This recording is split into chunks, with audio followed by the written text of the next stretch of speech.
Good morning everyone and welcome back. Mechanical એન્જિનિયરિંગની અંદર subject manufacturing engineering 1માં chapter number 4 last chapter છે આપણું.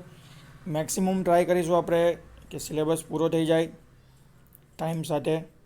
ઓકે, લાસ્ટ લેક્ચરમાં આપણે જે ટંગસ્ટન ઇનર્ટ ગેસ વેલ્ડિંગ છે એના વિશે વાત કરી હતી. હવે ટંગસ્ટન ઇનર્ટ ગેસ વેલ્ડિંગની અંદર કઈ રીતના પ્રોસેસ થાય છે, સાથે સાથે આપણે metal inert gas welding process વિશે પણ માહિતી મેળવી હતી. આજે આપણે આગળ વધવાના છે. નેક્સ્ટ આપણે એક ઇમ્પોર્ટન્ટ વેલ્ડિંગ પ્રોસેસ વિશે ડિસ્કસ કરવાના છે, જેનું નામ છે પ્લાઝ્મા આર્ક વેલ્ડિંગ. હવે આપણે બધાને ખબર છે કે ભાઈ ધાતુના અથવા પદાર્થના મુખ્યત્વે કેટલા સ્વરૂપ હોય છે? તો કે કોઈ પણ પદાર્થના 3 સ્વરૂપ હોય છે: ઘન, પ્રવાહી અને વાયુ.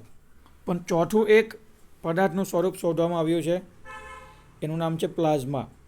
તો એ જે પ્લાઝ્મા છે એ પદાર્થનું એક સ્વરૂપ છે, એક સ્ટેટ છે. તો એ સ્ટેટની અંદર આપણે જે ઉષ્મા ઉર્જા ઉત્પન્ન થશે એનો યુઝ કરીશું આપણે શેના માટે? વેલ્ડિંગ પ્રોસેસ કરવા માટે. બરાબર છે.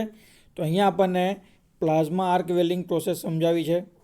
પ્રોસેસમાં તમારે ખાલી થોડું ઘણું ઇમ્પોર્ટન્ટ વસ્તુ છે તે યાદ રાખવાની છે. તેમાં સૌથી પહેલાં શું કહે છે? પ્લાઝ્મા એ ગેસની એક અસ્થાયી સ્થિતિ છે. આપણા જે ગેસ આવે ને અલગ અલગ, એની અસ્થાયી સ્થિતિ છે એને આપણે પ્લાઝ્મા કહીએ છીએ. બરાબર છે. હવે આ જે ગેસ છે, આ જે પ્લાઝ્મા ગેસ છે, મતલબ અસ્તવ્યસ્ત જે અસ્થાયી ગેસ છે, એને આપણે વર્કપીસ અને ઇલેક્ટ્રોડની વચ્ચેની ગેપમાં જ્યારે એન્ટર કરાવીશું ત્યારે સ્પાર્ક થવાને કારણે આ જે ગેસ છે એના અણુનું શું થશે? આયનીકરણ થશે, એટલે કે આયોનાઇઝેશન થશે અને પ્લાઝ્મા ઉત્પન્ન થશે. અને જેવું પ્લાઝ્મા ઉત્પન્ન થશે કે તરત જ બહુ જ વધુ પ્રમાણમાં ઉષ્મા ઉર્જા ઉત્પન્ન થશે અને એ ઉષ્મા ઉર્જાને કારણે જે વેલ્ડિંગ પ્રોસેસ છે એ કન્ડક્ટ થશે. તો મેઇન વસ્તુ શું છે?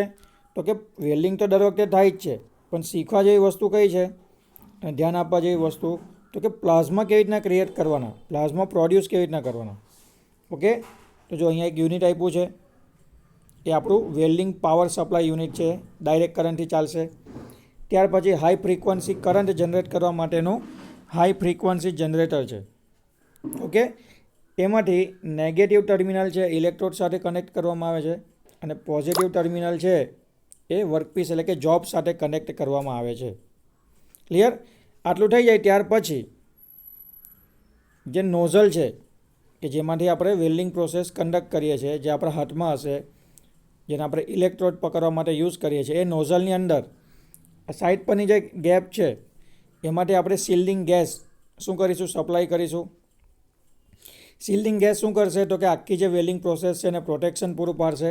અને ત્યાર પછીની અંદરની જે ગેપ છે, આ બીજી ગેપ, એમાંથી આપણે પ્લાઝ્મા માટેના ગેસ સપ્લાય કરીશું. જેવો પ્લાઝ્મા માટેનો ગેસ છે એ અહીંયાથી એન્ટર થશે અને ઇલેક્ટ્રોડની સાથે વર્કપીસ અને ઇલેક્ટ્રોડની વચ્ચેની ગેપમાં જશે, એટલે સ્પાર્ક થવાને કારણે એનું આયોનાઇઝેશન થશે, આયનીકરણ થશે અને ઘણી બધી ઉષ્મા ઉર્જા એટલે કે પ્લાઝમાના સ્વરૂપમાં ઘણી બધી ઉષ્મા ઉર્જા ઉત્પન્ન થશે.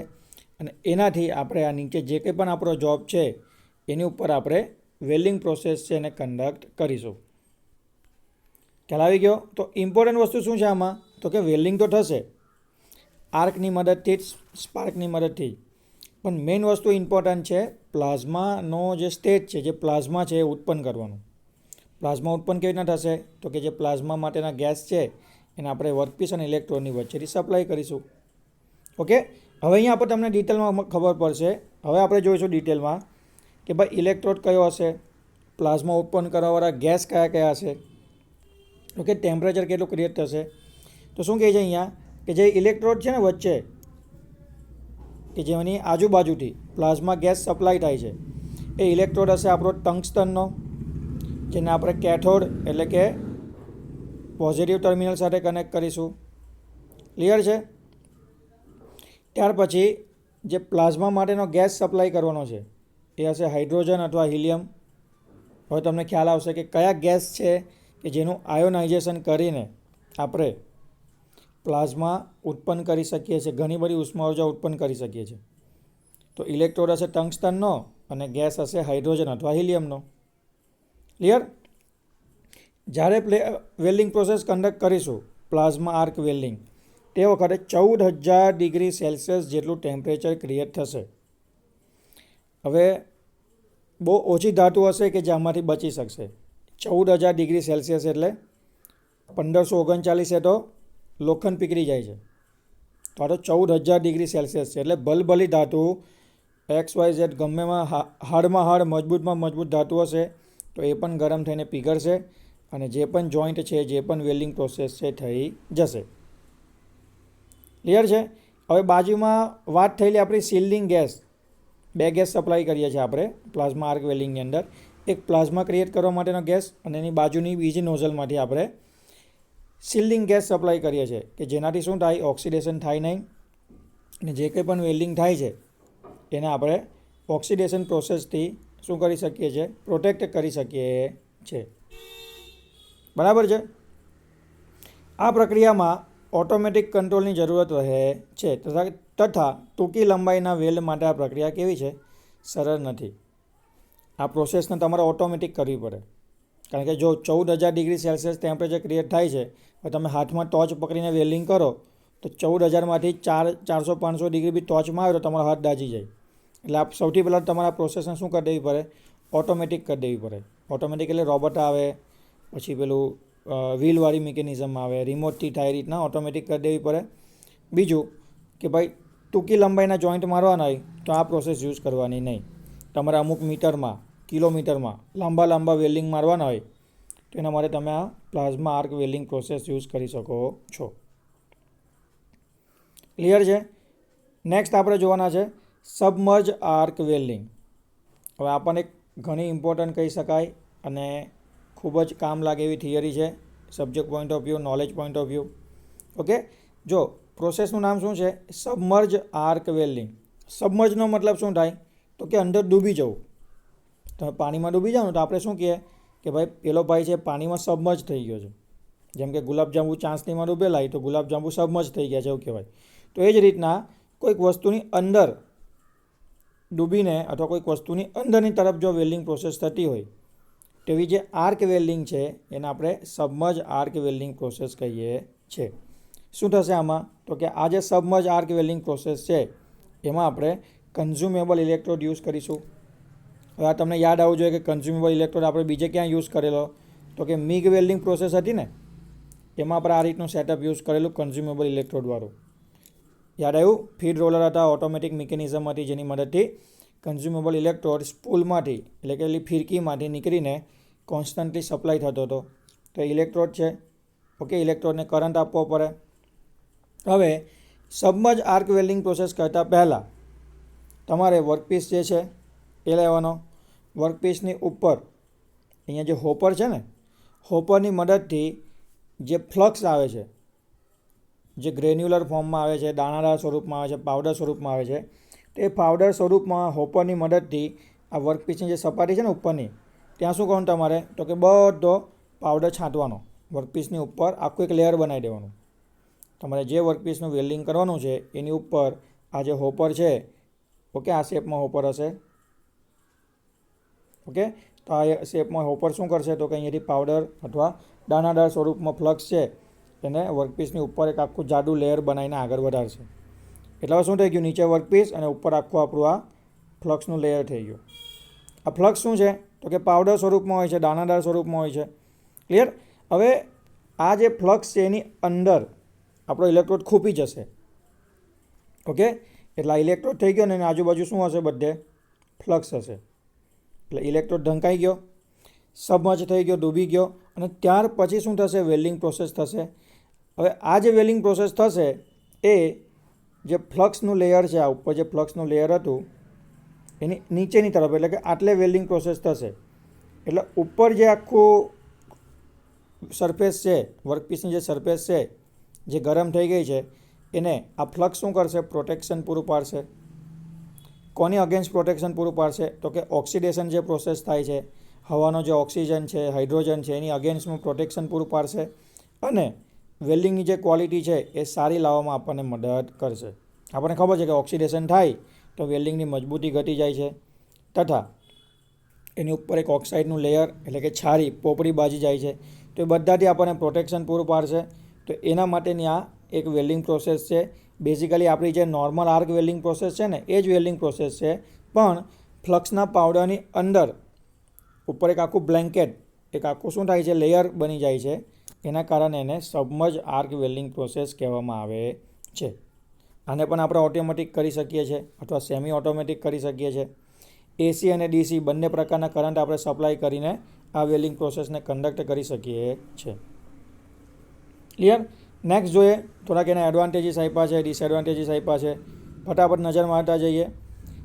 એડવાન્ટેજીસમાં શું કહે છે તો કે એડવાન્ટેજીસની અંદર કે આખું જે વર્કપીસ અને જે વેલ્ડિંગ એરિયા છે એ પૂરેપૂરો ઢંકાયેલો હોવાથી ધાતુનું સ્પેટર એટલે પેલા જે ધાતુના તણખા ઉડે ને દાણા એ ઉડતા નથી. સ્પાર્ક ઉડીને બહાર આવતો નથી. બરાબર છે. જે વેલ્ડિંગ ઓપરેટર હશે, જે વેલ્ડર હશે, એની આંખને નુકસાન થતું નથી. બરાબર. ફ્લક્સનું આવરણ હોવાને કારણે ઉપરની તરફ ફ્લક્સનું આવરણ હોવાને કારણે બહારની હવામાં રહેલો ઓક્સિજન કે નાઇટ્રોજન કે હાઇડ્રોજનનું સંયોજન થતું નથી, જેથી ઓક્સિડેશન પ્રોસેસની અગેન્સ્ટમાં આપણને શું મળે છે, રક્ષણ મળે છે. જેના કારણે જે કંઈ પણ વેલ્ડિંગ લાગશે, જે કંઈ પણ જોઈન્ટ વાગશે, એની શુદ્ધતા વધશે, એની સ્ટ્રેન્થ વધશે. ક્લિયર છે? આના આપણે ધાતુને બહારની તરફ લઈ જઈને, ધાતુના છેડાને બહારની તરફ રાખીને પણ સહેલાઈથી એનું વેલ્ડિંગ કરી શકીએ છીએ. ક્લિયર છે? અને મેઇન ઇમ્પોર્ટન્સ શું છે તો કે એસી અને ડીસી બંને પ્રકારના કરંટ આપણે વાપરી શકીએ છીએ પ્રોસેસ કરવા માટે. ક્લિયર છે? નેક્સ્ટ આપણે જોઈ લઈએ સાથે સાથે થોડા ડિસએડવાન્ટેજીસ એટલે કે ભાઈ ગેરફાયદાઓ. હવે કેવું છે કે આખી જે વેલ્ડિંગ પ્રોસેસ છે ને એ ઢંકાઈને થાય છે. ઉપર આખું પાવડરનું લેયર બની જાય છે, બ્લેન્કેટ બની જાય છે. તો જે વેલ્ડર હશે ને એ બરાબર પ્રોસેસને જોઈ શકશે નહીં. બરાબર જોઈ નહીં તો એને વિઝિબિલિટીનો પ્રોબ્લેમ આવે, એટલે એ પ્રોપરલી વેલ્ડિંગ કરી શકશે નહીં. બહુ પ્રેક્ટિસની જરૂર પડે. વર્ષોથી કરતો હોય, પ્રેક્ટિસ થઈ ગઈ તો પછી એ કરી શકે છે. બાકી થોડું ઘણું વિઝિબિલિટીનો પ્રોબ્લેમ આવે છે. બીજું એક્સ્ટ્રા એસેસરીઝની જરૂર પડે છે. બરાબર. ઘણો બધો ખર્ચો થાય છે ફ્લક્સ પાવડર છાંટવામાં, એને મેન્ટેન કરવામાં, એને વેચાતો લાવવામાં. બરાબર છે.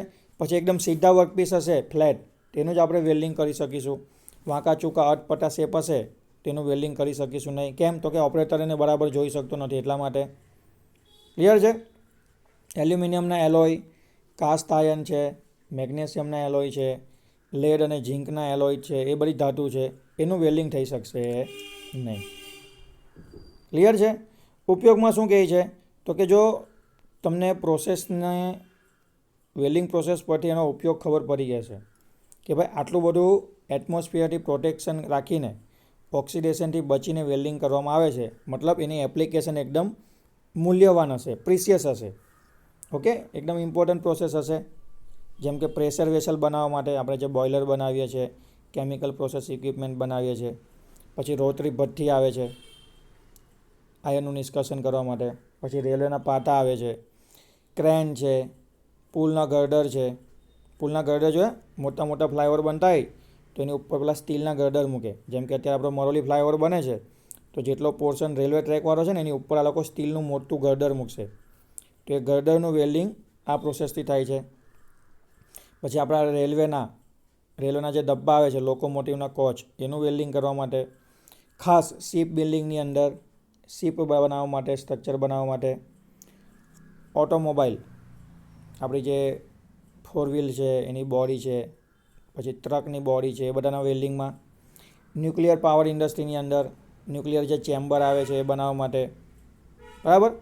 તથા plain carbon steel, medium carbon steel, low alloy steel, stainless steel, copper અને કોપરના એલોય, નિકલના એલોય, આ બધી ધાતુઓનું વેલ્ડિંગ કરવા માટે પણ આપણે કઈ પ્રોસેસ યુઝ કરી શકીએ છીએ? આ પ્રકારની submerge arc welding process use કરી શકીએ છીએ. ક્લિયર? નેક્સ્ટ જોઈ લઈએ. બહુ ઇમ્પોર્ટન્ટ નથી અને રેરલી પૂછાય એવી થિયરી છે, એટલે આપણે બહુ વધારે ફોકસ નહીં કરીશું. કઈ પ્રોસેસ છે? ઇલેક્ટ્રોસ્લેગ વેલ્ડિંગ પ્રોસેસ. ઇલેક્ટ્રોસ્લેગ વેલ્ડિંગ પ્રોસેસમાં શું કરવામાં આવે તો ખાલી તમે થોડું ઘણું ઓવરવ્યૂ જોઈ લો, થિયરી વાંચશો તો પણ ખ્યાલ આવી જશે. ઇમ્પોર્ટન્ટ વસ્તુ હું તમને સમજાવી દઉં. ઇલેક્ટ્રોસ્લેગ વેલ્ડિંગમાં શું કરવામાં આવે, સપોઝ કે મારા આ એક પ્લેટ અને આ બીજી પ્લેટ છે, બરાબર છે, એને મારે વેલ્ડિંગ કરવું છે. ક્લિયર? અને આ છે મારી પ્લેટ 2. ખ્યાલ આવે છે? ફરી પાછું તમને સમજાવું છું. સેટઅપમાં કેવું છે કે એક મારી આ પ્લેટ છે એક, ને એક આ બીજી પ્લેટ અહીંયા છે. ક્લિયર? અહીંયા કશે વચ્ચે વેલ્ડિંગ મારીને બેને કનેક્ટ કરવા છે મારે.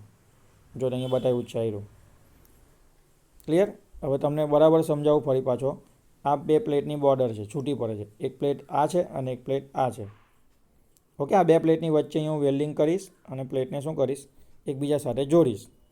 તો એના માટે આપણે જો ઇલેક્ટ્રોસ્લેગ વેલ્ડિંગ પ્રોસેસ યુઝ કરીએ તો સૌથી પહેલાં બે પ્લેટને ગોઠવીને આ રીતના શું કરવામાં આવે છે તો કે ભાઈ ગેસ શિલ્ડિંગ માટેનું શું કરવામાં આવે છે, પ્રોટેક્શન પ્રોવાઈડ કરવા માટેનું સેટઅપ કરવામાં આવે છે. આ જે સેટઅપ છે એની અંદર તમે જોઈ શકો છો બે હોલ આપ્યા છે, જેમાંથી આપણે પાણી વોટર સર્ક્યુલેટ કરીશું ટેમ્પરેચર કંટ્રોલ કરવા માટે. ક્લિયર? પછી અહીંયા વચ્ચે જે દેખાય છે એમાં આપણે શું કરીશું તો કે જે ગેસ છે, શિલ્ડિંગ ગેસ, એને સપ્લાય કરીશું. હવે વેલ્ડિંગ કરતાં પહેલાં આપણે શું કરીએ છીએ તો કે અહીંયા જે ફ્લક્સ હોપર દેખાય છે, એ ફ્લક્સ હોપરની મદદથી ઘણો બધો ફ્લક્સ પાવડર સ્વરૂપમાં જે વેલ્ડિંગ જોઈન્ટ મારવાનો છે એ ગેપની અંદર શું કરીએ છીએ તો કે ઘણો બધો ફ્લક્સનો પાવડર સપ્લાય કરી દઈએ છીએ. એટલે કે આખી જે વેલ્ડિંગની ગેપ છે ને એ આપણા ફ્લક્સના પાવડરથી ભરાઈ જશે, ફિલઅપ થઈ જશે. ક્લિયર? ત્યાર પછી આપણે શું કરીશું તો કે આ જે ઇલેક્ટ્રોડ વાયર તમને દેખાય છે, ઇલેક્ટ્રોડ વાયર, એને આપણે ગેપની અંદર સપ્લાય કરીશું અને નીચે કોર્નરથી વેલ્ડિંગ કરવાનું શરૂ કરીશું. વેલ્ડિંગ થતું થતું ઇલેક્ટ્રોડ વાયર શું થશે તો કે ધીમે ધીમે બહાર આવશે. અને આ રીતના એક આખી વેલ્ડિંગ પ્રોસેસ કન્ડક્ટ થાય છે, જેને આપણે ઇલેક્ટ્રોસ્લેગ વેલ્ડિંગ પ્રોસેસ કહીએ છીએ. આની અંદર આપણે એસી કરંટ યુઝ કરવાના છે. ક્લિયર? સાઈડમાં જે બે શૂઝ આપ્યા છે, આ જે દેખાય છે ને કવર પ્લેટ, એને કહેવાય છે વેલ્ડિંગના શૂઝ. એની અંદર આપણે પાણી સપ્લાય કરી શકીએ છીએ, સીલિંગ માટેના ગેસ સપ્લાય કરી શકીએ છીએ. પાણીથી શું થશે તો કે આખી વેલ્ડિંગ પ્રોસેસનું ટેમ્પરેચર કંટ્રોલ થશે અને સીલિંગ ગેસ શું કરશે તો કે ભાઈ બહારના એટમોસ્ફિયરથી વેલ્ડિંગને પ્રોટેક્શન પૂરું પાડશે. ક્લિયર? તો ખૂબ ઇમ્પોર્ટન્ટ કહી શકાય એવી બે વેલ્ડિંગ પ્રોસેસ આપણે જોઈ લીધી અને એક ત્રીજી ઇલેક્ટ્રોસ્લેગ વેલ્ડિંગ પ્રોસેસનું આપણે ઓવરવ્યૂ આજના લેક્ચરમાં ડિસ્કસ કર્યું. અહીંયા સુધી રાખીએ છીએ આજના લેક્ચરમાં. નેક્સ્ટ લેક્ચરમાં ઘણી બધી વેલ્ડિંગ પ્રોસેસ બાકી છે, એની ઉપર આપણે ડિસ્કશન કરીશું. મળીશું આવતીકાલે. Thank you.